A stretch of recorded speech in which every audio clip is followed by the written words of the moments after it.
हनुमान चालीसा में छिपे मैनेजमेंट के सूत्र। कई लोगों की दिनचर्या हनुमान चालीसा पढ़ने से शुरू होती है, पर क्या आप जानते हैं कि श्री हनुमान चालीसा में 40 चौपाइयाँ हैं। ये उस क्रम में लिखी गई हैं जो एक आम आदमी की जिंदगी का क्रम होता है। माना जाता है तुलसीदास ने चालीसा की रचना मानस से पूर्व की थी। हनुमान को गुरु बनाकर उन्होंने राम को पाने की शुरुआत की। अगर आप सिर्फ हनुमान चालीसा पढ़ रहे हैं तो यह आपको भीतरी शक्ति तो दे रही है, लेकिन अगर आप इसके अर्थ में छिपे जिंदगी के सूत्र समझ लें तो वे आपको जीवन के हर क्षेत्र में सफलता दिला सकते हैं। हनुमान चालीसा सनातन परंपरा में लिखी गई पहली चालीसा है। शेष सभी चालीसाएं इसके बाद ही लिखी गई। हनुमान चालीसा में शुरुआत से अंत तक सफलता के कई सूत्र हैं। आइए जानते हैं हनुमान चालीसा से आप अपने जीवन में क्या क्या बदलाव ला सकते हैं। शुरुआत गुरु से। श्री गुरु चरण सरोज रज, निज मनु मुकुरु सुधारि। अपने गुरु के चरणों की धूल से अपने मन के दर्पण को साफ करता हूँ। गुरु का महत्व चालीसा की पहले दोहे की पहली लाइन में लिखा गया है। जीवन में गुरु नहीं है तो आपको कोई आगे नहीं बढ़ा सकता। गुरु ही आपको सही रास्ता दिखा सकते हैं। इसलिए तुलसीदास ने लिखा है कि गुरु के चरणों की धूल से मन के दर्पण को साफ करता हूँ। आज के दौर में गुरु हमारा मेंटोर भी हो सकता है, बॉस भी। माता पिता को पहला गुरु कहा गया है। समझने वाली बात यह है कि गुरु यानी अपने से बड़ों का सम्मान करना जरूरी है। अगर तरक्की की राह पर आगे बढ़ना है तो विनम्रता के साथ बड़ों का सम्मान करें। ड्रेसअप का ख्याल रखें। कंचन बरन बिराज सुबेसा, कानन कुंडल कुंचित केसा। आपके शरीर का रंग सोने की तरह चमकीला है। सुवेश यानी अच्छे वस्त्र पहने हैं। कानों में कुंडल है और बाल संवरे हुए हैं।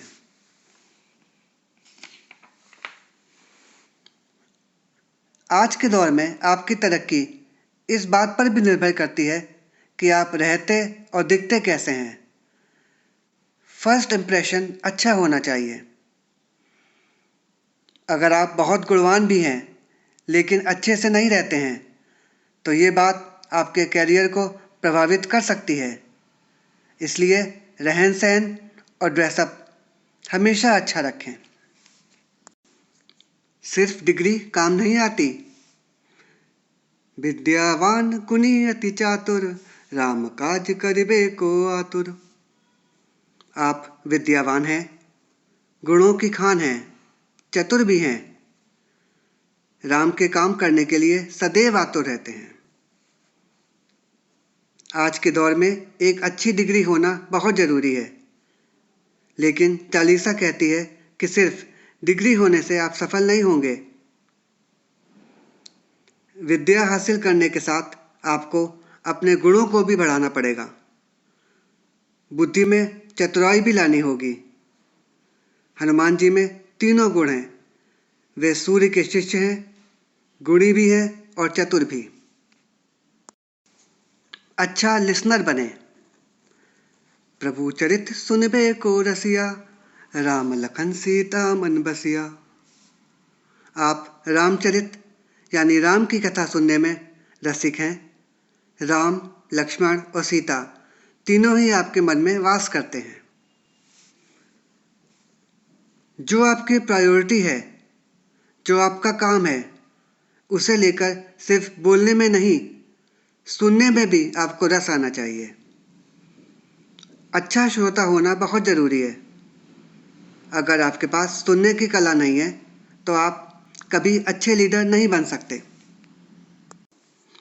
कहाँ कैसे व्यवहार करना है, ये ज्ञान जरूरी है। सूक्ष्म रूप धरि सियहि दिखावा, बिकट रूप धरि लंक जरावा। आपने अशोक वाटिका में सीता को अपने छोटे रूप में दर्शन दिए। लंका जलाते समय आपने बड़ा स्वरूप धारण किया। कब, कहाँ, किस परिस्थिति में खुद का व्यवहार कैसा रखना है, ये कला हनुमान जी से सीखी जा सकती है। सीता से जब अशोक वाटिका में मिले तो उनके सामने छोटे वानर के आकार में मिले। वहीं जब लंका जलाई तो पर्वताकार रूप धारण किया। अक्सर लोग यही तय नहीं कर पाते हैं कि उन्हें कब किसके सामने कैसा दिखना है। अच्छे सलाहकार बने। तुमरो मंत्र विभीषण माना, लंकेश्वर भय सब जग जाना। विभीषण ने आपकी सलाह मानी, वे लंका के राजा बने, ये सारी दुनिया जानती है। हनुमान सीता की खोज में लंका गए तो वहाँ विभीषण से मिले। विभीषण को राम भक्त के रूप में देखकर उन्हें राम से मिलने की सलाह दे दी। विभीषण ने भी उस सलाह को माना और रावण के मरने के बाद वे राम द्वारा लंका के राजा बनाए गए। किसको कहाँ क्या सलाह देनी चाहिए, इसकी समझ बहुत आवश्यक है। सही समय पर सही इंसान को दी गई सलाह सिर्फ उसका ही फायदा नहीं करती, आपको भी कहीं ना कहीं फायदा पहुंचाती है। आत्मविश्वास की कमी ना हो। प्रभु मुद्रिका मेली मुख माही, जलति लांघि गए अचरज नाही। राम नाम की अंगूठी अपने मुख में रखकर आपने समुद्र को लांघ लिया, इसमें कोई अचरज नहीं है। अगर आप में खुद पर और अपने परमात्मा पर पूरा भरोसा है तो आप कोई भी मुश्किल टास्क को आसानी से पूरा कर सकते हैं। आज के युवाओं में एक कमी ये भी है कि उनका भरोसा बहुत टूट जाता है। आत्मविश्वास की कमी भी बहुत है। प्रतिस्पर्धा के दौर में आत्मविश्वास की कमी होना खतरनाक है। अपने आप पर पूरा भरोसा रखें।